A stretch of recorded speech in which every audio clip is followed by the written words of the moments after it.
Good morning and welcome to my bathroom. You guys give me so many amazing product recommendations on both Instagram and on YouTube. And today I'm doing a morning routine using exclusively products that have come highly recommended by you.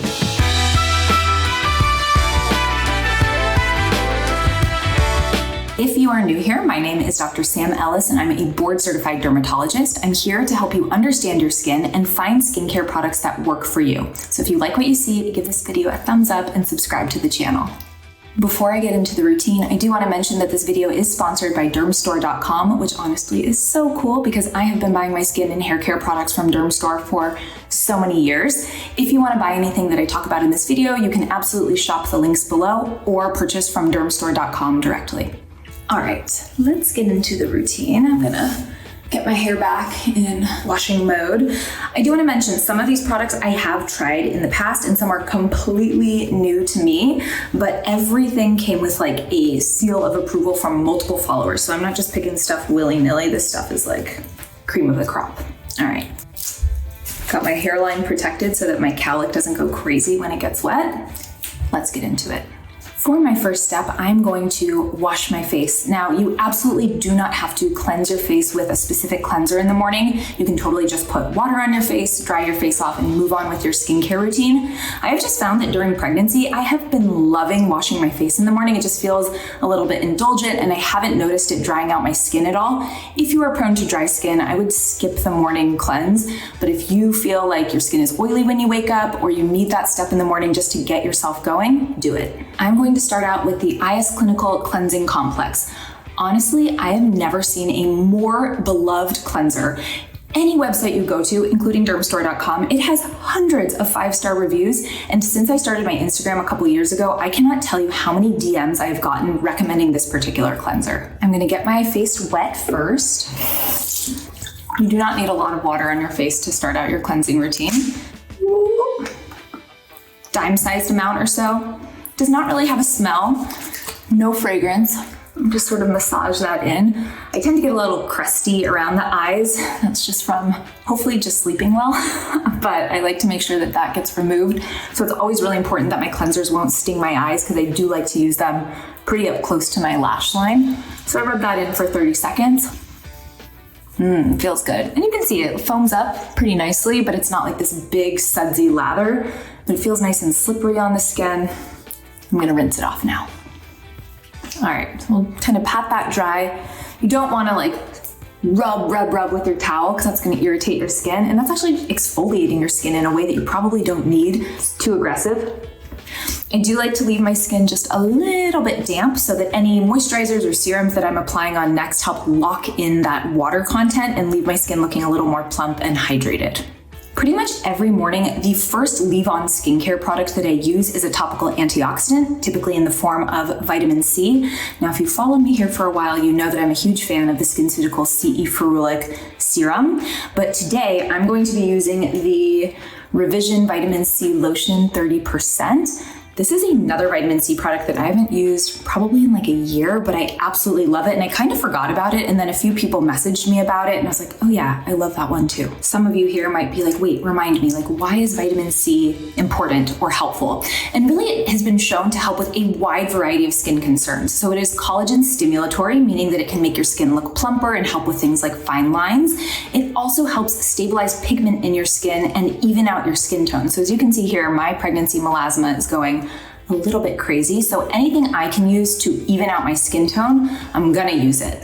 And then third, because it's an antioxidant, it helps boost the effectiveness of your sunscreen and helps protect you more from UV damage. So it has a lot of amazing properties if it is used in a high quality product. Now, there are several different types of vitamin C that can be incorporated into skincare. The most popular form of vitamin C is probably L-ascorbic acid, and that's the one that has the most data behind it. However, a lot of people cannot tolerate ascorbic acid in their skincare routines, either because it's too irritating for their skin or it breaks them out and produces acne. So for people who cannot tolerate ascorbic acid, I feel like this product is awesome. This one uses THD ascorbate or tetrahexyldecyl ascorbate. This is a lipid-soluble or fat-soluble form of vitamin C that is considered more stable, and I find that it is a lot less irritating for my patients who struggle to use ascorbic acid. So this is actually, I probably use 1.5 pumps. It's a lotion. And I think that makes it amazing for winter as well because you get some hydrating properties. This has squalane in it. It feels really moisturizing on the skin, but it's super lightweight, so you can still layer things over it quite well. I do put it up fairly close to my eyes, but I wouldn't say I'm someone with a ton of eye sensitivity to these types of products. And then of course, down the neck, you can't forget the neck. I didn't pump out enough for the back of my hands, but I always think you should put a little bit on the back of your hands as well. That's another place that we tend to accrue a lot of sun damage and is often too neglected. That feels so nice on the skin. If you're someone who's been trying to get into the vitamin C game, but you have not found success with ascorbic acid products, or you just want to try something different, I highly, highly recommend this. And if you do use it, let me know what you think. The next step in my skincare routine may be considered a little bit controversial, and that's because it's an eye cream. And if you know me at all, you know that I've said many times in the past that I do not think eye creams are an essential part of a skincare routine. That being said, it is probably the single most common question I get in my DMs when it comes to skincare is, can you recommend a good eye cream? And this particular eye cream that I'm about to talk about has been recommended by so many followers, as well as 2 friends of mine who are excellent dermatologists who feel that this cream has truly made a difference in the skin around their eyes. It is the Lumiere Firm Illuminating and Tightening Eye Cream by NeoCutis. And I gotta say, like, this guy has a very, very good reputation in the skincare community for being an awesome eye cream. You do not need a lot when it comes to eye cream. I probably use that much for both eyes. So I'm gonna kind of tap it around. You really don't want to put eye cream like right up to your lash line. If you can feel where the bony part of your skull sits under your skin, that's kind of how close to your eye you want to go. It's naturally going to melt into those other areas. If you really want to go on your lids and that doesn't bug you, go for it.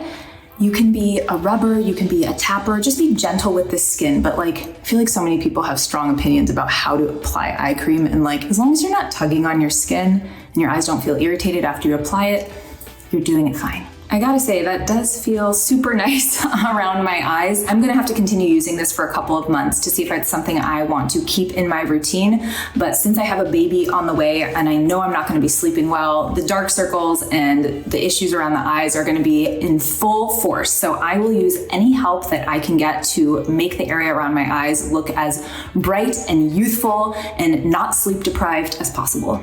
This would be the point in the routine where I would think about using a moisturizer as the next step. And if you find that your skin is really dehydrated or dry, or you are using any skincare products like retinoids or other exfoliating acids that are leaving your skin a little bit dry or flaky or irritated, I strongly recommend doing a moisturizer before you go in and put your sunscreen on. But my skin feels pretty good.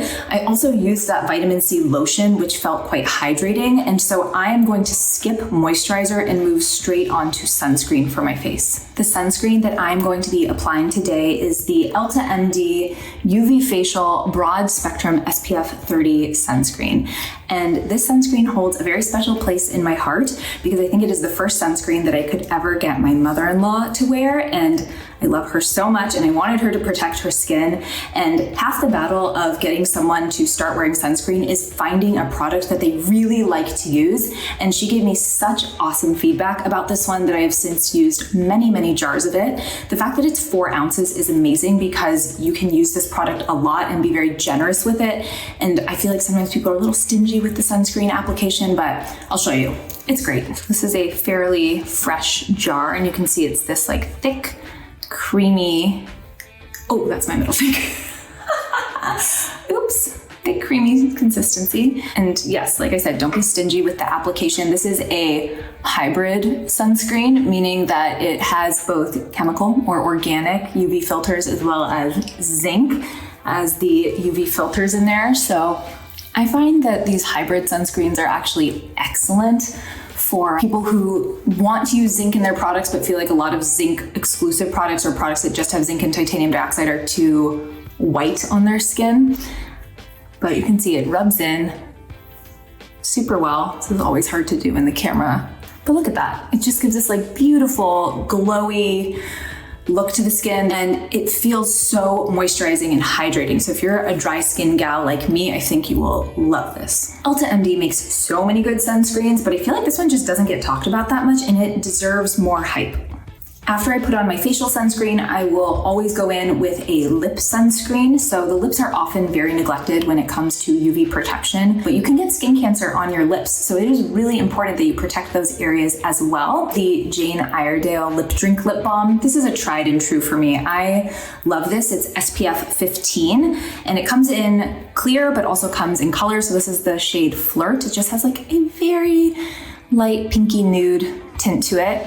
It smells like lemon, but doesn't have any flavor whatsoever, which is why I love it so much. So I do like to give my sunscreen some time to set up on my skin and fully dry down before I go in with makeup. So this is often the point in my morning routine where I will actually go in and do a little bit of hairstyling. So I'm gonna do that now really quickly. I will typically do the majority of my hair care the night before and then sleep with my hair up and sleep on a silk pillowcase. And that tends to make things pretty quick in the morning. So let's see what's happening here today. Okay, that's not bad. I have not washed my hair in a couple of days, so I am going to use a couple of hair products that you guys have also recommended to me over time and I'm excited to use. The first one is the Oribe Gold Lust Dry Shampoo. So I'm a huge fan of Oribe products overall. I use their texturizing spray all the time, but I had not tried their dry shampoo until about a week ago, and I've been using this since then. What I love about it is, you might not be able to appreciate it here, but it has such a fine, delicate mist. And obviously it has that classic Oribe smell, which is, I mean, they could make a perfume out of it. Maybe they have, I don't know. With dry shampoo, you wanna make sure you're kind of far away from your scalp. If you spray it right at your roots, you're gonna build up with too much product and it's gonna get kind of chunky. The thing that I love about this dry shampoo is that it doesn't leave a gritty feeling on your hair whatsoever. So I really like to let my dry shampoo sit for a little while and really absorb the oils at the base of the hair before I go and massage it in. But like I said, this like doesn't have a lot of grit or buildup, so it doesn't make the hair feel sticky or tacky the way I find a lot of dry shampoos can do. So if you have dark hair or you just find that dry shampoos also end up weighing your hair down, definitely give this one a try because it feels just so light and my hair just like feels clean, not like it was oily and then has a bunch of like powder or gunk on it. A lot of people will ask me like, is dry shampoo bad for you? Is it bad for your scalp? Does it make your hair fall out? No. So if dry shampoo is not irritating your scalp, if you're not noticing any like flaking or intense redness on your scalp from using dry shampoo, keep using it. However, if you have a scalp condition where you have an inflamed, itchy scalp, you might not benefit from dry shampoo and you might need to be washing your hair more regularly or using other hair or scalp care products. But for the vast majority of people, dry shampoo is totally fine. I like being able to spread out my hair washing, one, because it just saves me a ton of time, but two, we know that repeated wet, dry cycles of hair can be damaging to the hair shaft. So if you don't have to get your hair wet and then heat style it all the time, your hair is going to be healthier overall. But when I space out my washings, although my roots get kind of oily, the ends get a little bit dry. So the next thing I'm gonna do is go in with a little bit of hair oil, just kind of at the ends of my hair to keep everything looking shiny and nourished. The hair oil I'm using today is the Oribe Gold Lust Nourishing Hair Oil. So I guess you guys are as big of fans of Oribe as I am. It's also nice when you have hair products kind of all in the same family, just from a scent perspective, you're not mixing a whole bunch of different fragrances. When it comes to hair oil, like a little bit goes a very long way. I like to actually spread it into my palms and really evenly distribute it. And then I will just rake with my fingertips first so I don't put too much on. And then if I need more, I will kind of grab it from my palms and redistribute it to my fingertips to put it on. I'll step back so you can kind of see here. So that is just gonna like shine things up a bit, take away some of the frizz. I don't know, I think my hair's good to go for the day. The last step of my skincare routine before I start putting my makeup on is going to be to apply a hand cream. I wash my hands 50 to 100 plus times a day because I'm seeing 20 to 40 patients a day in clinic, and I have to wash my hands before, during, and after each of those visits. So you can imagine my hands take quite a beating, and it can be really hard during the day to stop and moisturize your hands. So I'm going to be using the Caudalie hand and nail cream. I think part of using a hand cream is having one that inspires use, because I don't really enjoy putting hand cream on. I feel like it can be sticky or greasy, or it's just something I feel like I don't really have time to do. So if you pick one that has a good scent or is a little bit luxurious like this one, I think it, at least for me, it makes me more motivated to do it. So we'll take a blueberry to a grape size amount, which may seem like a lot, but I'm also going to kind of spread it on my forearms a little bit. Oh, it smells so good. This one kind of has like a grapefruit, like a sweet grapefruit smell. I've also noticed that with this hand cream, initially it feels like it might be too wet or greasy, but it dries down very quickly, so it doesn't leave you with sticky fingerprints. So I feel like this is a good day hand cream. And then if you feel like you need something that's even thicker or even greasier, doing that at night might be a good idea. But this has been a really nice hand cream for a day. And because it has that good smell, I'm like very motivated to continue to reapply. Before I leave my house for the day, I will put sunscreen on the back of my hands, but I like to go in with a good hand moisturizer first, so I'll probably put sunscreen on 15-20 minutes from now.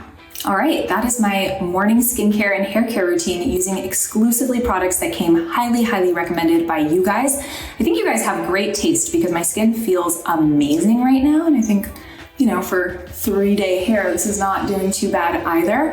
If you have used any of the products I talked about today, put it in the comments below. I'd love to hear about it. Also, if you have additional products that you think I should try, put it in the comments below. Don't forget, you can shop any of the products I talked about today on Dermstore.com or purchase through the links included in the description box. Don't forget to like and subscribe, and I will see you next time.